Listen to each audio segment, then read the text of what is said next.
Hey, you wanted to start that business, didn't you? But then your funds got low, and now you're just a sitting duck and you don't know what to do. Don't worry, I got some stuff for you. So don't even feel bad because it happens.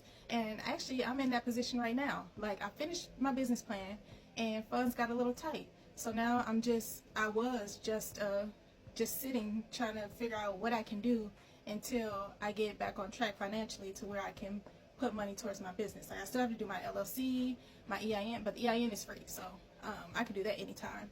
So I still have to do my LLC. I have to get permits. I have to get my business license, and all that good stuff. So while I'm waiting to do that, here's a list of the things that I've been working on that may help you.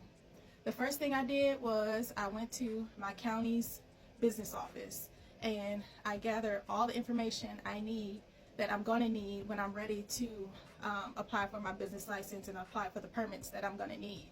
I also had a list of questions that I wanted to ask them when I got there, like questions like if I'm allowed to vendor here, vendor there, what type of business license would I need for the business that I'm doing.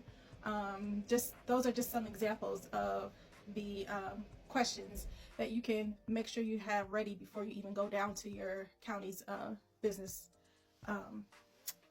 business center. Sorry, y'all.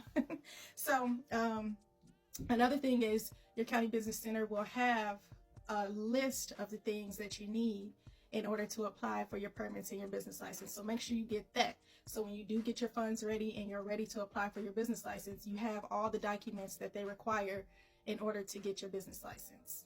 Okay, the second thing you can do is get your numbers in order. If you've already done your business plan, then you have some of your numbers that you can start with. One of the things I did was because I know how much my product is, I went ahead and took my goals for each year that I have on my business plan, and I broke it down. I started with the year, then I went to the month, like how many pieces I need to sell for the year, how many pieces I need to sell for the month. Then I went down to how many pieces I need to sell weekly, and then I went down to how many pieces I need to sell daily, and I also calculated how many pieces I need to sell hourly, so that I know how much I need to sell in order to make my yearly goal every year for my business plan.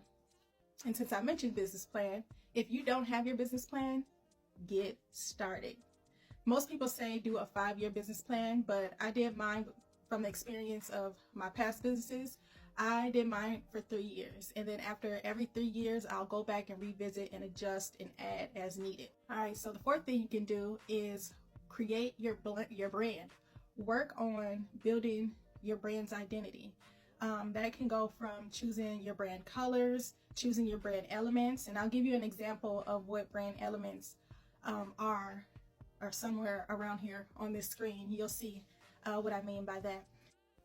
Now, when it comes to creating your brand elements, it gets deeper than just your logo. As you can see on these images, it's your logo, it's your colors, it's down to the swirls that you see here, it's down to the dots that you see. Those are all special to those brands. So get down to your brand's identity and visualize what you really want your brand to look like and what you want it to say and how you want it to feel when people experience your brand.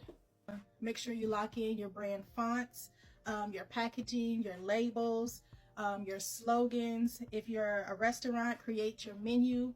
Those are all the things that you can go ahead and get out the way that won't cost you anything to do while you're waiting for your funds to get right, so that you can proceed with launching your business. So the fifth thing you can do is source your vendors, for depending on the type of business that you are starting. Make sure that you source multiple vendors, compare prices, and always have backups for your backups. And the sixth thing you can do is create your marketing plan, your launch campaign. I'm doing a launch campaign 4 weeks out from my actual launch date. And what I'm doing with that is I'm creating campaigns that's going to lead up into my grand opening. And then the seventh thing you can do is start creating your content calendar. you can use ChatGPT for that. The creator or business strategist, I think his name is Mahadi Woodward. I'm sorry if I mispronounce your name, but I'll put his thing somewhere on here, his TikTok. But he has good prompts that you can do to create content from. So source some business strategist people or marketing strategy people who use ChatGPT, and use their prompts in order to get content that will work for your business. All right, so those are 7 things that you can do to help launch your business while you're sitting idle and waiting for that money to get right so you can move forward. If you have any questions, feel free to ask me in the comments. I'll answer the best way I can. And good luck.